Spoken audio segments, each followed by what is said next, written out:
इस वीडियो से हम स्टार्ट कर रहे हैं पढ़ना टाइप्स ऑफ मार्केट। मार्केट एक फॉर्म की नहीं होती, मार्केट कई फॉर्म की होती हैं। वो कई किस किस फॉर्म की होती है, उनके पीछे बेसिस क्या है, ये डिफरेंस करने का वो मैं पिछली वीडियो में समझा चुका हूँ। इस वीडियो से हमारा एम है एक एक करके मार्केट फॉर्म्स पढ़ना। हर फॉर्म के हम इंडिविजुअली हर को पहले समझेंगे, उसके फीचर समझेंगे, फीचर के इम्प्लीकेशन समझेंगे और पूरा इन डेप्थ मतलब पूरा एक एक मार्केट फॉर्म को एक एक वीडियो में पूरा क्लियर समझते जाएंगे। ठीक है, हम स्टार्ट कर रहे हैं सबसे पहले मार्केट फॉर्म से जिसका नाम है परफेक्ट कंपटीशन। अब परफेक्ट कंपटीशन ऐसे करते हैं, सीधा डेफिनेशन से ही स्टार्ट करते हैं। ठीक है, perfect competition refers to a market situation where there are very large number of buyers and sellers, important keyword, very large number of buyers and sellers dealing in homogeneous products at a price fixed by the market. ये definition में 3 keyword है, तीनों का मतलब समझो। Perfect competition एक ऐसी market form है जिसमें बायर्स भी बहुत सारे हैं और सेलर्स भी बहुत सारे हैं, और वो जो सेलर्स सामान बेच रहे हैं, जितने भी सेलर हैं, सब होमोजीनियस प्रोडक्ट बेच रहे हैं। होमोजीनियस मतलब सेम प्रोडक्ट बेच रहे हैं, डिट्टो एज इट इज। जो रामू सामान बेच रहा है वही राजू बेच रहा है, और वो जो प्रोडक्ट बेच रहे हैं उसमें मतलब हल्का सा भी डिफरेंस नहीं है, वो 100% सेम है, वो डिट्टो है, वो हूबहू है। अब ऑब्वियसली तुम्हारे दिमाग में क्वेश्चन आएगा कि ऐसा कहाँ होता है। ऐसा तुमने देखा है कहीं कि अगर कोई दो सेलर ऑल्दो वो सेम प्रोडक्ट बेच रहे हो पर उसमें कुछ सबका बनाने का तरीका अलग है, प्रोडक्शन का तरीका अलग है, तो डिफरेंसेस हो सकते हैं। Absolutely correct. परफेक्ट कंपटीशन देखा यार असली में होता नहीं है, मतलब to be honest it's a imaginary situation जो इकोनॉमिक्स में हम पढ़ते हैं, ये रियल वर्ल्ड में नहीं होता। तो ये एक काइंड ऑफ इमेजिनरी सिचुएशन है। तो इस मार्केट फॉर्म में ऐसी कुछ चीज़ें हैं जो तुम्हें अज्यूम करनी पड़ेगी, तुम्हें माननी पड़ेगी, इमेजिन करनी पड़ेगी। जैसे हमें मानना पड़ेगा कि प्रोडक्ट होमोजीनियस है, जितने भी सेलर जो भी सामान बेच रहे हैं वो बिल्कुल सेम है, और जो प्राइस है वो मार्केट फिक्स करती है। इंडिविजुअल सेलर्स फिक्स नहीं करते, मार्केट फिक्स करती है। उसके पीछे रीजन क्या है मैं आगे समझाऊंगा। अभी के लिए ये तीनों कीवर्ड समझ लो और इसकी डेफिनेशन समझ लो। ठीक है, all right, let's start with the features. एक एक करके हर फीचर को समझेंगे और फिर उसकी इंप्लीकेशंस देखेंगे। Very large number of buyers and sellers. अब जो परफेक्ट कंपटीशन की मार्केट है उसके अंदर बायर भी भरे पड़े हैं और सेलर भी भरे पड़े हैं, दोनों बहुत क्वांटिटी में। तो इसकी इंप्लीकेशंस क्या हो सकती हैं, आ जाओ देखते हैं। सबसे पहला, individual seller can not influence the market price. इसका क्या मतलब है? लेट्स से मैं मार्केट में से कोई एक बायर सेलर उठा लेता हूं, मैं कहता हूं ये बायर है, ये बायर इस सेलर के पास जाता है। ठीक है, वो कहता है जो भी कुछ, मान लो इस प्रोडक्ट में कोई प्रोडक्ट बिक रहा है, कुछ भी बिक रहा है, मेरे को अभी मैं वो ये नहीं सोच रहा क्या बिक रहा है। लेट्स से वो प्रोडक्ट 50 रुपए का बिकता है, 50 रुपीज का बिकता है, मार्केट रेट उसका 50 है। पर जब ये बायर, ये वाला हमारा बायर सेलर के पास जाता है तो सेलर कहता है मैं इस प्रोडक्ट के लूंगा 60 रुपए। वो कहता है भाई मेरे बाप का राज है, मैं लूंगा 60 रुपए। ये सेलर कहता है बायर को, ऑल दो मार्केट में रेट 50 रुपए चल रहा है, पर ये सेलर कह रहा है मैं 60 रुपए लूंगा। बायर कहेगा बेटा तू जा भाड़ में, भाड़ में जाओ, मैं तुम लोग से यहाँ पे रिश्ता बनाने नहीं आया हूं। हमें नहीं चाहिए तेरा प्रोडक्ट। क्यों? क्योंकि जो बाकी मार्केट है उसमें सेलर भरे पड़े हैं। ये बायर इस सेलर के पास चले जाएगा, इसके पास चला जाएगा, इसके पास चले जाएगा, किसी के पास भी चले जाएगा, क्योंकि बाकी सेलर 50 रुपए का बेच रहे हैं। जो प्रोडक्ट सारे सेलर सेम ही बेच रहे हैं, ऐसा तो है नहीं ये कुछ अलग बेच रहा है। जो ये बेच रहा है वही बाकी सब बेच रहे हैं, डिट्टो सेम प्रोडक्ट। तो अगर कोई मेरे को डिट्टो सेम प्रोडक्ट 50 रुपए का मिलेगा तो मैं पागल हूं उसे 60 रुपए में लूंगा। ऑब्वियसली आई पे द लेस अमाउंट, आई पे द 50 रुपीज, नॉट द 60। तो ये क्या कहना चाह रहा है कि परफेक्ट कंपटीशन में इंडिविजुअल सेलर, एक अकेला सेलर प्राइस को इन्फ्लुएंस नहीं कर सकता। एक इंडिविजुअल सेलर का राज नहीं चलेगा मार्केट में। जो मार्केट कहती है रेट 50 रुपए है वो उसे मानना पड़ेगा, वो अपना राज नहीं चला सकता। इंडिविजुअल सेलर प्राइस को इन्फ्लुएंस नहीं कर सकता। That's the meaning of the first point. Next, individual buyer can not influence the market price. अब बायर के परस्पेक्टिव से आ जाओ। बायर भी भरे पड़े हैं। लेट्स से फिर से यही केस होता, अगर ये बायर इस सेलर के पास जाता, मार्केट में रेट फिर से जो भी प्रोडक्ट बिक रहा है उसका 50 है, पर बायर कहता, अब बायर कह रहा है मैं इसके लिए बस 40 रुपए दूंगा। वो सेलर को कहता है देख भाई मार्केट में मेरे को पता 50 रुपए है पर मैं 40 दूंगा, देना है तो दे वरना मत दे। सेलर कहेगा चलो बेटा आगे बढ़ो आगे बढ़ो। चलो चलो चलो। क्यों? क्योंकि सेलर को पता है मार्केट में बायर्स भरे पड़े हैं, अगर ये फॉर लेट्स से कहीं और चला जाता है तो ये मेरे पास आ जाएगा। मार्केट में बायर्स की कमी नहीं है, ये सेलर को पता है। तो एक इंडिविजुअल बायर, एक आम आदमी अपना राज नहीं चला सकता मार्केट में, उसको वही रेट मानना पड़ेगा जो मार्केट में एक्सेप्टेड है। तो अब हम क्या कंक्लूड कर रहे हैं? ना बायर का राज चलेगा ना सेलर का राज चलेगा, राज चलेगा मार्केट का। दोनों बायर और सेलर बहुत ज्यादा क्वांटिटीज में है, इसलिए किसी का भी राज नहीं चल पाता मार्केट में। All right, next implication, price is determined by market forces of demand and supply and each buyer and seller has to accept it. ये इन्हीं दोनों पॉइंट का कंटिन्यूएशन है कि जो प्राइस है वो मार्केट डिसाइड करती है। कैसे? डिमांड एंड सप्लाई के फोर्सेस की मदद से एक प्राइस डिसाइड होता है कि भाई इतने बायर्स हैं तो डिमांड ये है, इतने सेलर्स हैं तो सप्लाई ये है, दोनों जहां मिले हमें एक प्राइस पता चल गया। वही प्राइस मार्केट डिसाइड करेगी, बायर सेलर डिसाइड नहीं करेंगे, मार्केट डिसाइड करेगी।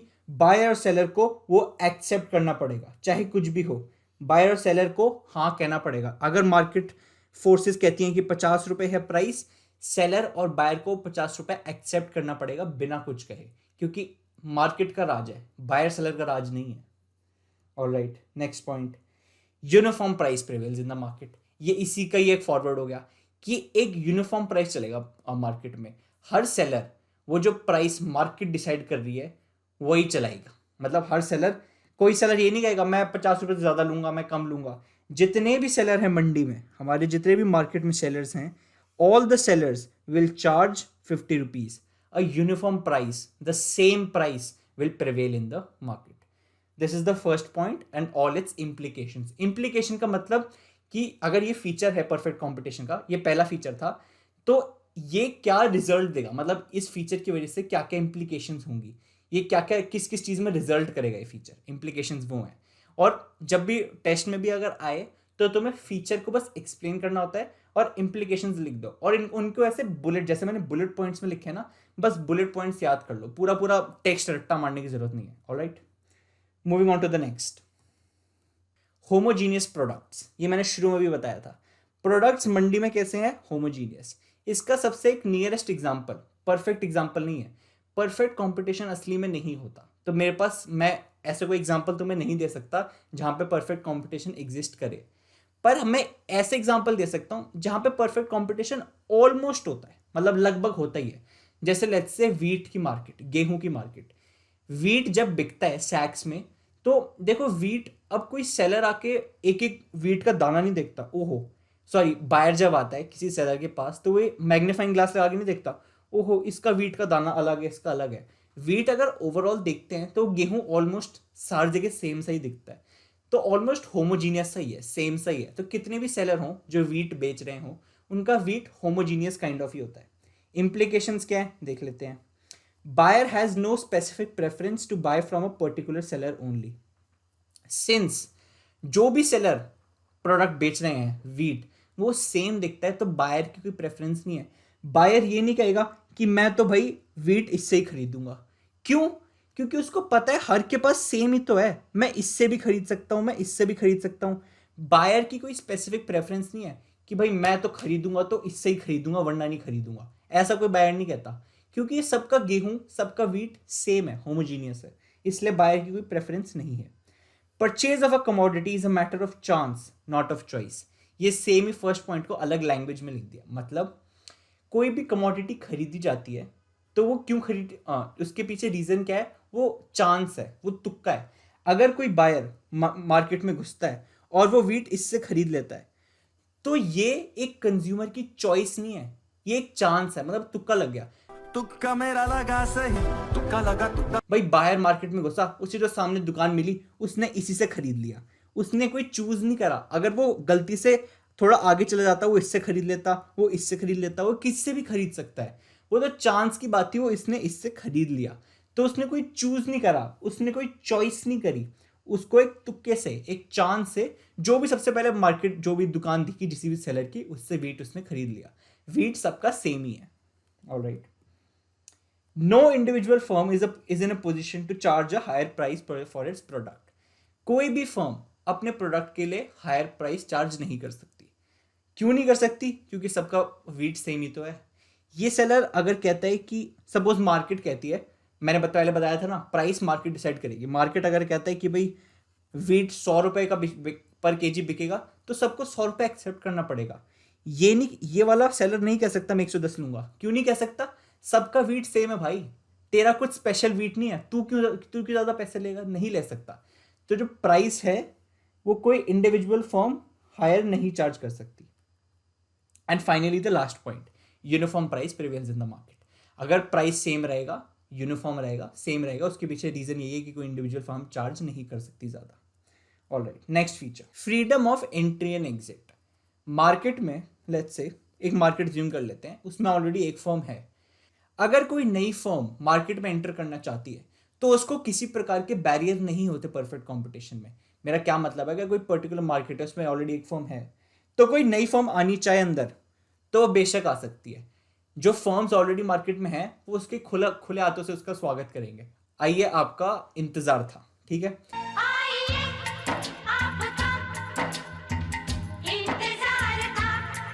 तो किसी मतलब कोई ऐसे रोक टोक नहीं होती कि भाई ऑलरेडी एग्जिस्टिंग फर्म्स नई को नहीं आने देंगे। कोई भी फर्म्स आ सकती है और कोई भी फर्म बाहर जा सकती है। एंट्री और एग्जिट की फ्रीडम है, खुली छूट है। इसकी इम्प्लीकेशंस क्या है? बस सबसे एक इम्प्लीकेशन है जो बहुत जरूरी है कि firms will only earn normal profit in the long run. इसका क्या मतलब है? और अगर नॉर्मल प्रॉफिट का मैंने कॉन्सेप्ट के लिए एक अलग से वीडियो बनाई हुई है, नॉर्मल प्रॉफिट, उसमें एबनॉर्मल प्रॉफिट, एबनॉर्मल लॉस सब समझाया हुआ है, तो यार प्लीज़ वो वीडियो एक बार देख लेना इससे पहले। अभी मैं बस ब्रीफ में बता सकता हूँ। नॉर्मल प्रॉफिट क्या होता है? जब टोटल रेवेन्यू टोटल कॉस्ट के बराबर होता है। मतलब अगर फर्म अपने टोटल कॉस्ट के बराबर कमा रही है रेवेन्यू, तो वो नॉर्मल प्रॉफिट है।